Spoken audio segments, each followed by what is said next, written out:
Right, so today I'm working on pose 4 of the Horus Heresy Tactical Marines from Age of Darkness.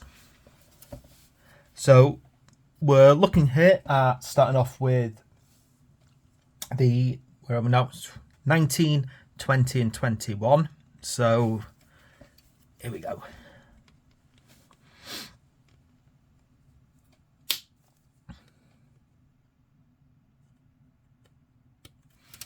So when you're doing this one, obviously, as always, what you want to do is you want to, oddly enough, I probably haven't mentioned this, but make sure you get a pair of clippers with a flat side. Some clippers that you can get, hobby clippers, actually don't have a flat back to them. That's actually not ideal because it makes it hard to get a nice flat cut on the model. But what I was thinking is, hey, I've actually seen some ones with sort of like a natural curve in there, and I'm actually wondering whether or not they're going to be better for actually cutting into curves like this one. Sometimes I've noticed on my models that when I'm cutting into a curve, the flat isn't ideal and it can kind of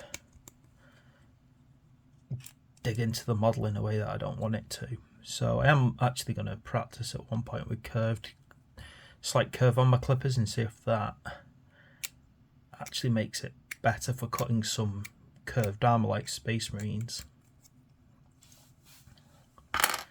Okay.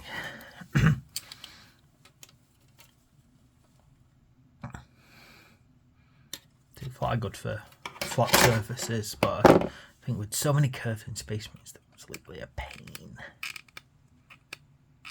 Okay, hang in there.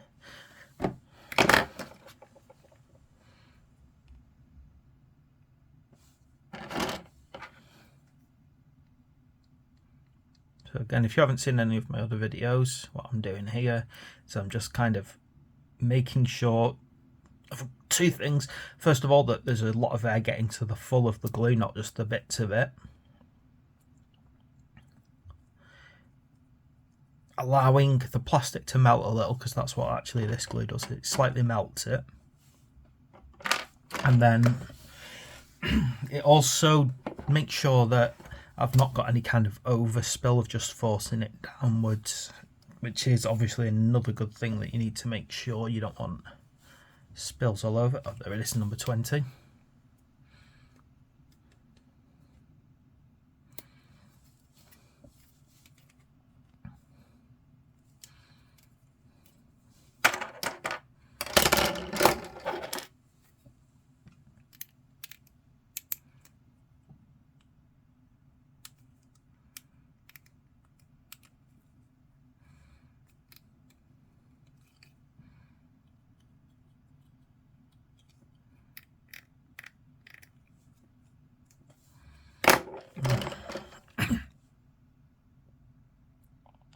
Oh. Really hate it when too much glue comes out. I feel it's just a complete waste of glue. I want to make sure as well that that excess glue there, as if I'm not dropping things, that excess glue there isn't just kind of leaking out the sides of the model, it's staying inside, which is fine. Okay, now moving on to the arms now. So 22, 23. Obviously, as I sort of frequently say, I do love actually converting models, particularly if I think it gives them a bit of uniqueness. Now, I've been looking at the arms on these models, and like a lot of the modern arms on Games Workshop, I just don't think that they're quite as transferable across the models as you might have found some of the older kits from 10 to 15 years ago were, which is a shame because it just makes kit bashing so fun. I can remember at one time, all you needed to do was take models from so many different, I mean, it even was cross-compatible across armies. It was that useful. And kit bash loads of different armies. Okay, so you should be able to see here there's like little protrusions that, oh, helps if I'm putting it the right way around. There we go, put it on the right side. So it should naturally fit on there. There we go.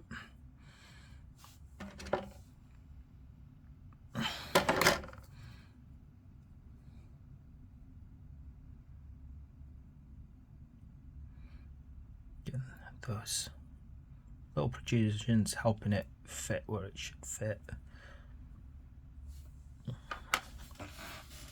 And now obviously the gun, which is 18 over here.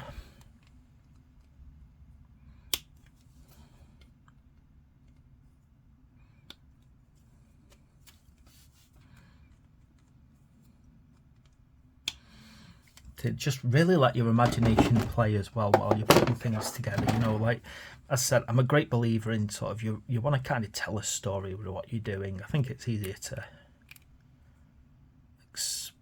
explain that while you're painting, but particularly if you're inclined towards conversions,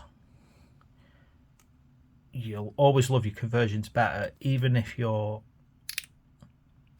just starting out. If you're writing a story, and I'm going to show you some conversions on these in the future. I might risk getting the modelling putty out, and I don't know if that's going to actually be quite embarrassing, because I'm probably a lot worse than my imagination makes me believe I am.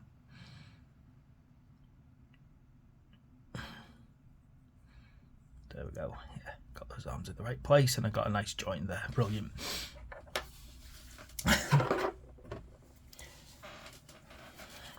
Right, and now you've got some head choices now, so you can use number 42, which is the helmeted head, and that's the one I'm going to use. But once again, you've got options like number 44, and over here number 45. So again, because I'm trying to go for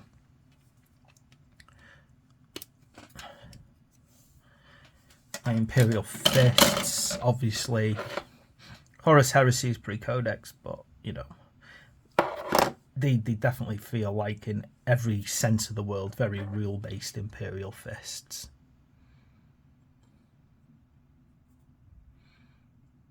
Just let that glue breathe. Now, you could have him firing along the edge of the gun, or you could maybe have him sort of pointing his head over in a different direction, so it seems like he's just finished firing in one direction and assessing for new threats. And I think I like him like that, because the last model I did actually had him sighting down the gun.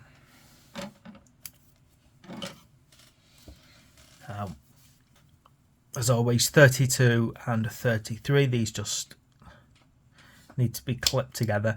I'm actually trying to work out, really I am, why these are in two parts. Now, I have a suspicion that it's absolutely nothing to do with simplicity of moulding or anything like that. And I'm 100% convinced that it is just to make it harder to copy the sprue.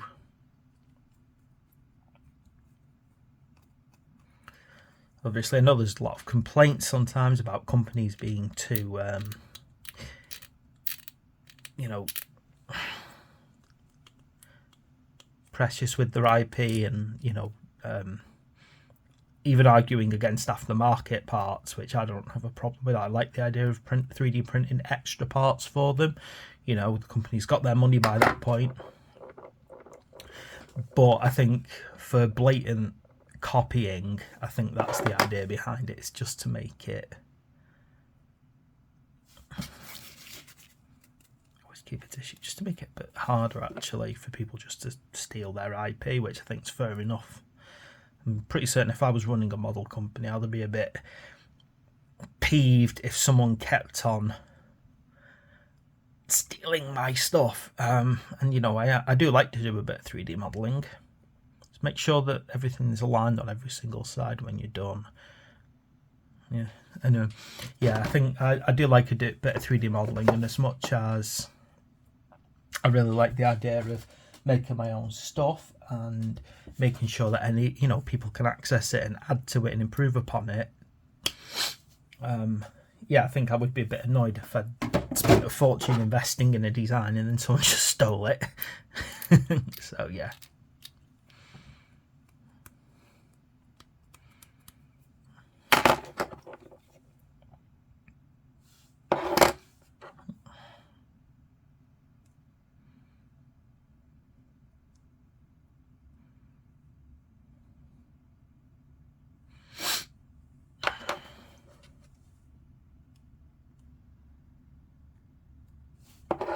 Oh, that's a bit too much. That's gonna come out. I don't. Yeah, and particularly with these things that are very covered and hidden, where you're using a lot of glue, it becomes more important to use only the right amount of glue. Where's this fitting on here? There we go, that feels right. Yeah, it feels good now.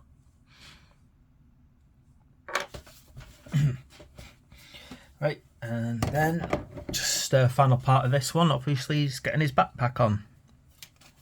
Which, if you don't know your facts about Space Marines, this is basically the power plant of the armour. Now, I'm gonna admit right now, I cannot wait to see what they do with the assault troops for the Mark 6 armour. Now, I remember the Forge World ones.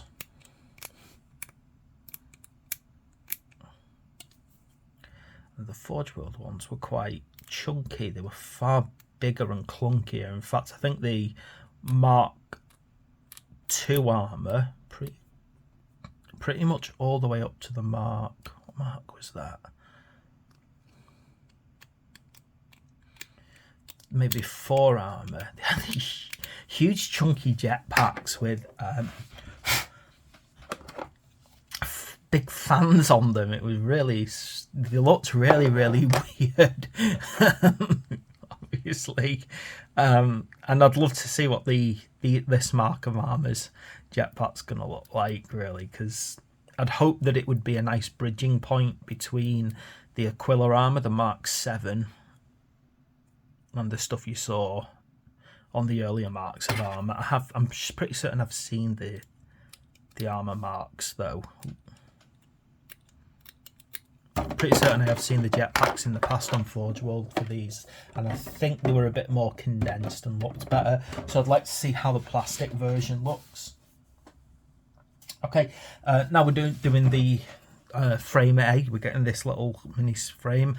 I'm just going to get off here all the optional extras. As I said last time, do it on one, do it on them all. So get a number 13, number 14. I mean, if you don't want this bayonet on the end of your model, on the end of the gun, because it's, obviously wouldn't be used all the time, just feel free to put it on the side somewhere, hanging down as if it's not been attached yet. I'm going to give him this over here. I'm going to give him 24. A couple of ammo pouches.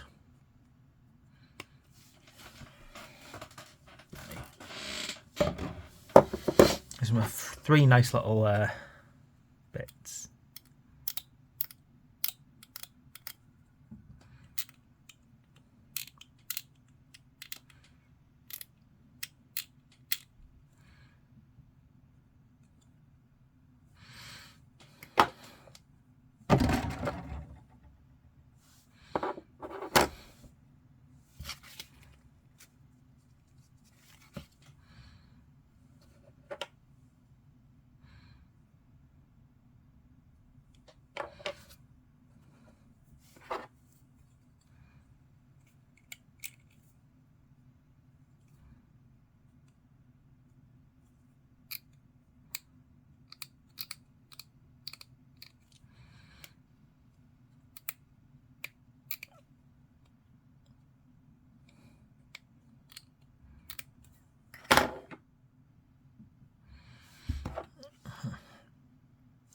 I think as well, if you really like painting things in parts, possibly these things are best left off till the end, but ooh, this guy does not want to go on.